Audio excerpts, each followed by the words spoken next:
ሻዕቢያ ያሰባሰባቸው የጥፋት ኃይሎች በአራት አቅጣጫ ጥቃት ሊከፍቱ መሆኑን እየተነገረ ባለበት ወሳኝ ወቅት በተናጥል ማዳከም ኢላማ ያደረገ እርምጃ እየወሰደ የሚገኘው መከላከያ ሰራዊት በአማራ ክልል ከ200 በላይ ፋኖች የተረመሰሱበት ልዩ ኦፕሬሽን መፈጸሙን አስታውቋል። ፋኖ በበኩሉ ድል ቀንቶኛል ሲልም አውጇል። በሌላ በኩል ደግሞ የሱዳን የእርስ በርስ ጦርነት ከመቼውም ጊዜ በላይ ወደ ኢትዮጵያ እየቀረበ ሲሆን የጀነራሉ ሰራዊትም የጠላትን ዋና ምሽግ ሰብሮ መቆጣጠሩን ይፋ አድርጎ የመጨረሻውን የማጽዳት ዘመቻ አውጇል።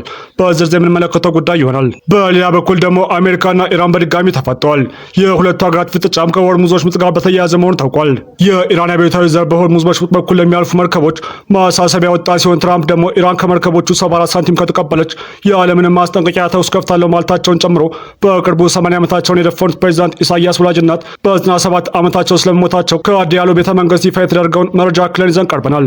ሰላም ጤና ይስጥልን ወደ ፋስት ዴይሊ ተከታታዮች የዚህ ቻናል ቤተሰብ ካልናችሁ ቻናሉን ሰብስክራይብ ያድርጋችሁ ቤተሰብ ሁኑ እያል የቻናሉ ቤተሰብ ከሆናችሁ ደግሞ ተደራሽነታችንን ታሰፉ ዘንድ ፕሮግራሙን ላይክ እና ሼር ታደርጉ እየጋበዝን ወደ ዝርዝር መረጃዎች ተሻግረን እስከ ፍጻሜ አብራችሁን ቆዩ።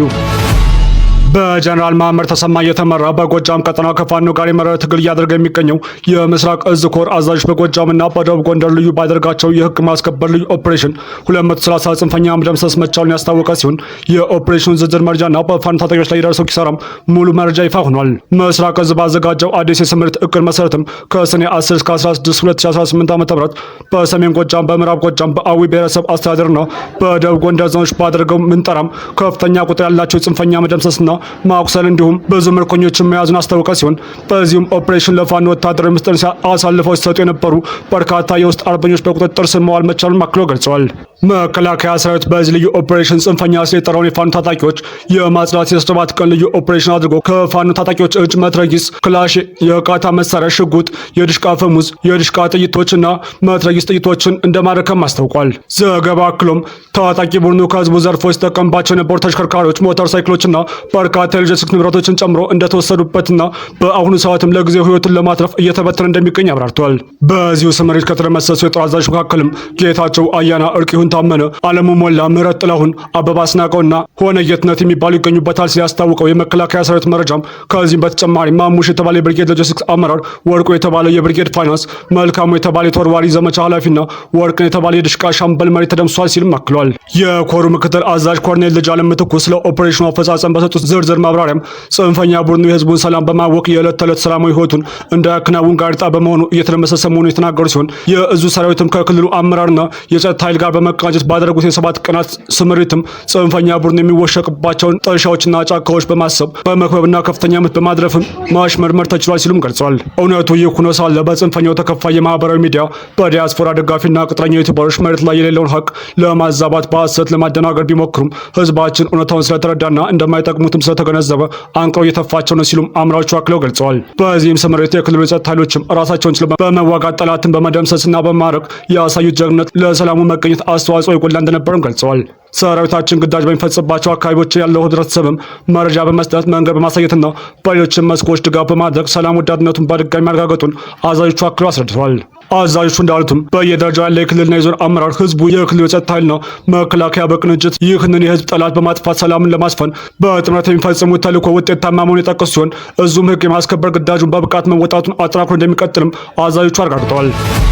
በቀጣይ መረጃ የሱዳን ጦር በኢትዮጵያ ድንበር አቅራቢያ የሚገኝ ቁልፍ ምሽግ ተቆጣጠረ።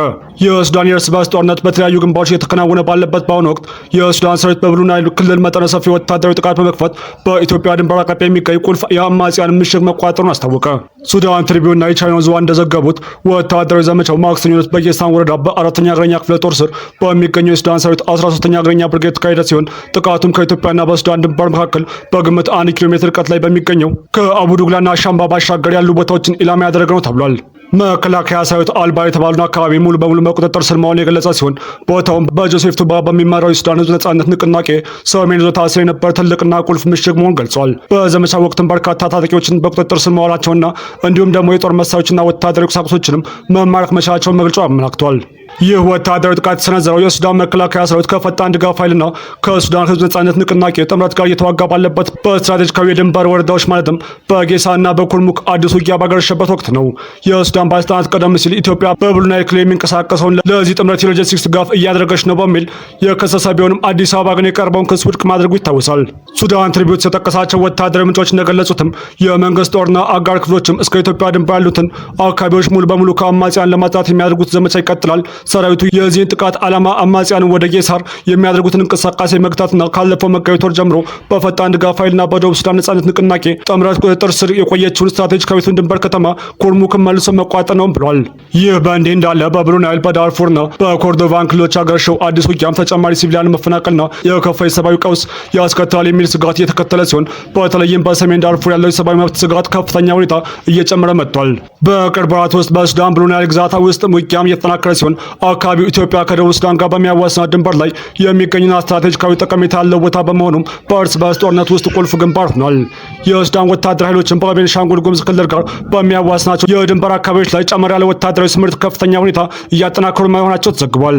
በዚህ ወር መጀመሪያ ላይ የሱዳን ሰራዊት በአካባቢው አዙሪት ያሉትን የመጨረሻዎቹን አማጺ ምሽጎችን ማውደሙን ተከትሎ ወታደሮች ወደ ድንበር ከተማዋ ኩርሙክ እየገሰገሱ መሆኑን ማስታወቁን የሱዳን ትሪቢዩት ዘግቦ ነበር። ጦሩ በአብደልአዚዝ አልሂል ከሚመራው የሱዳን ህዝብ ነጻነት ንቅናቄና ከፈጥኖ ድጋፍ ኃይል አጋሮች ጋር በመሆን ከፍተኛ ውጊያ በደቡብ ምስራቅ ብሉ ናይል የሚገኙ 2 ወረዳዎችን መልሶ መቋጠሩን ማወጁም ይታወሳል። በቀጣይ መረጃ የኤርትራው ፕሬዝዳንት ኢሳያስ አፈወርቂ እናት ወይዘሮ አዳነች በርሄ በ97 ዓመታቸው ማረፋቸውን የሀገሪቱ ማስታወቂያ ሚኒስትር አስታወቀ። ከኤርትራ ነጻነት አንስቶ ከ35 ዓመታት በላይ በብቸኝነት ኤርትራን እየመሩ የሚገኙት የ80 ዓመቱ አዛውንት ፕሬዝዳንት ኢሳያስ አፈወርቂ እናት ያረፉት ሰኞ ዕለት ነበር።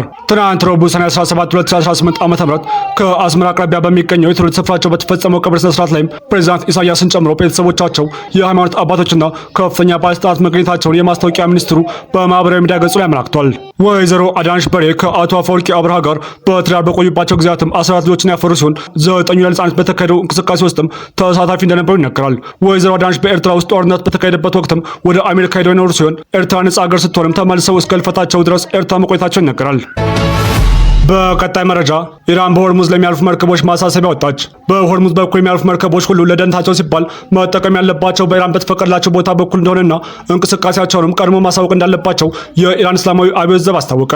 ዘቡ ይህን መግለጫ ወጣው በሆርሙዝ ላይ አዲስ የመርከብ መታለፊያ መስመሮች መከፈቱን የሚያመላክቱ ዘገባዎች መውጣታቸውን ተከትሎ ነው። ለወራት መታለፊያ አጥተው የቆዩት መርከቦችም ተከፈተ የተባለው መስመር ተቀባይነት የሌለውና ሙሉ በሙሉም ለመርከቦች አደገኛ ነው በማለት አስጠንቅቋል። የኢራን አብዮታዊ ዘብ ባወጣው መግለጫም በሆርሙዝ በኩል ለማለፍ የተፈቀደው መስመር በኢራን እስላማዊ ሪፐብሊክ የተገለጸው ብቻ መሆኑን መርከቦቹ ቻናል 16 በተባለው መስመር በኩል ብቻ እንዲያልፉና ከኢራን ጦር ኃይል ጋር በመተባበር መሆኑ እንዳለበት አሳስቧል። ረቡዕ ዕለት የሆርሙዝ ወሽመጥ ተጎራባቾቹ ኦማን ለረጅም ጊዜ መውጫ አጥተው የቆዩ መርከቦችን እንቅስቃሴ ለማቀላጠፍና አዲስ የባህር በር መክፈቷን ታውቃ የነበረ ቢሆንም የኢራን አብዮታዊ ዘብ ግን በመግለጫው ስለ ኦማን አዲስ የባህር በር መስመር በቀጥታ ያለው ነገር የለም።